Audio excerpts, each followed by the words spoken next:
کرکوکی لدار خستیه نوچگان ماروکان جاف آگهی داوی دادتما روکان دنباش داوی آگهی و داخوازین وان خوانیشان دران چنه مرات سلاولتو لبنيراني نارتي وديارا اماني كلير راوستاون بشكل كسكاري او بيجمرغ ديلاني ك لمواكاني رابردو كوتنا جير دتي شكداراني داعش ياخذ كسكاري او بيجمرغاني كلمواكاني رابردو لان شكداراني داعش شهيد كران وديارا امان بياميان هي الامبار دوخي كسهري بكردستان تيكوتوا او خو بشانداني چن شارو شارجكي كي گرتوتوا وديارا امان بيامي كان هو بيامك امان اويكا ناكرد الامبار دوخي كلساد شر داعش لهرمي كردستان خو بشاندان بوونەوەی ناڕزایی ئەنجام بدرێ یاخود ئەو بارودۆخی لێستایەکە کوردستان تێکەوتووە بەو شێوە بەردەوام بێ من ئەمەوێ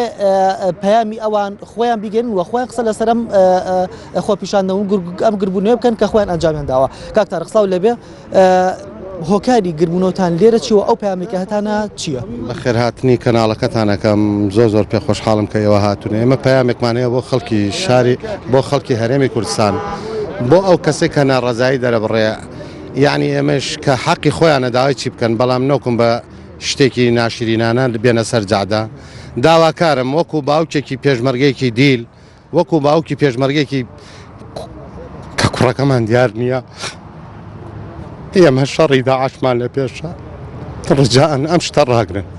ئەم هەلەمان لێ نهین نەکەن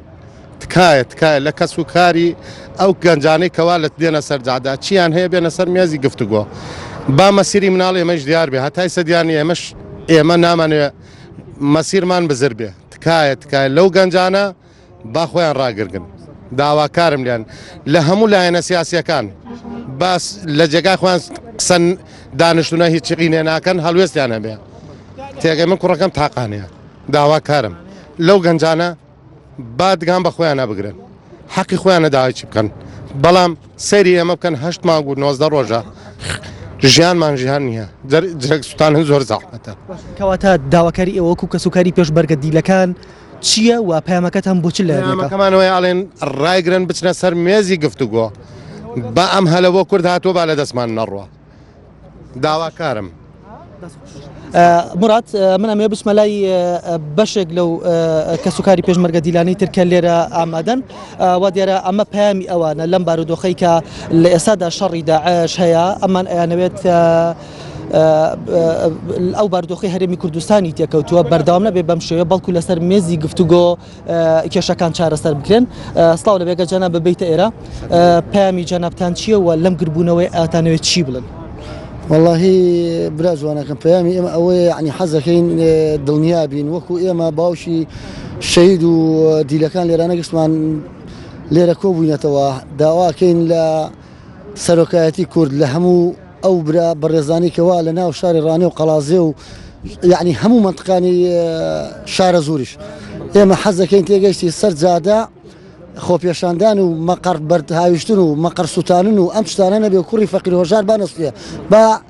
نەکوژە لەو بینەیە ئێمە داواکاری یعنی با بە مرتاحی براو کوڕەکانی کەوا باوکو دایکیان لە قەڵازێ ئایا لە ڕانێ گەشتەوە لە سەنگەرەکان بەرامبەر بە داعش وەستاون و شەو تا بەیانی لە واجبات و لە حاڵەتی ئامادەباشییان کەواتە بەڕوونی پەیامی ئێوە بۆ کوێ و پەیامەکەتان چییە و ئەتانەوێت لایەنە سیاسیەکان چی بکەن لەم کاتەیە؟ واللهی لایەنە سیاسیەکان داواکەین یعنی دابنیشن گفتوگۆ بکەن و بکەونە ڕێگا چارەیەک یعنی ئیشەکە حەل بکرێت ئەمانەیە ئیشەکە بە کۆتایی یعنی زەریری نەبێ بۆ کوردستانی خۆن چون ئێمە ڕووباری خوێنمان داوە یعنی ڕووباری خوێن درەوە تا ئەم کوردستانە هاتووە ئاراوە ئێستاکە یعنی بەفویە دایبنین دەستە خۆش زۆر سپاس بۆ جەنابەت مرات من ئەچمە لای ئەم دایەوەکەوە لێرێ ئەوی جووا دیارە یەکێکە لە دایکی ئەو پێشمەرگە دیلانەی کە لە ماوەکانی ڕابردوو کەوتە ژێر دەستی چەکدارانی داعش سڵاو لێبێ پەیامی تۆ بۆ لایەنە سیاسیەکان یاخود بۆ خۆپیشاندەران چییە؟ پەیامی من وەکو دایکی ئاسۆ داواکاریمەوەیە گڕۆڵەکانی نێنە سەر شاریع باوەکو من ئاب نێن مناڵەکانێتیان نەچن ئەوە تا من 9 مانگە چاوەڕی کوڕەکەمە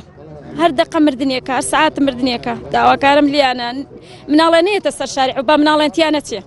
لەو دایک و باوکانە مناڵیان بگرن داواکاریتان یاخود پێشنیارتان بۆ لایەنە سیاسیەکان چییە؟ والله نازان بەڵام داواکاریمەوەیە نی باش شەڕ نەبێ براکوژی نەبێ گشتمانێ گردوو بووین گشتمان وەک گشتمانەیەک بگرین نابێ ما یعنی بۆم حکوومەتە خۆمان ئینکردە نابێ بێ گشتمان وەکو یەک بین. دەستە خۆش زۆر سپاس بۆ تۆ پامی جەناب بچی بەڵێ پەیامم داواکارم لە خەڵکی شاری کەرکووک هەموو وەزاکە باێ من بێ و کەس نڕازە شارە و وەزاکە لە وەزاتر تێک نەچێ و وایە بەژماڵەکەمان دار سەرانی بڕوان لە وەزیاتر خوێ نەرچێ و بەسێتی خوێنشتن بەس هەمووی میلەتی کوربایەک بین و بە یەک دەست پشتێک بگرین و بەسە ئیتر خوێنشتن بەسە. دەستە خۆش مراد وا دیارە ئەمە وێنەی شەهید سامی غالیبە وا دیارە کۆتا گرتەی ڤیدیۆی کە چەکدارانی داعش بڵاویان کردەوە ئەم پێشمەرگەیە بە دەستی و چەکدارانە شەهید کرا. من ئەمەوێت دایکی یەکێک لەو پێشمەرگە دیلانە وەرگرم. سلااو لە بێدایکە نەگەر جەنابەت بیتە ئێرە بێ زەحمەت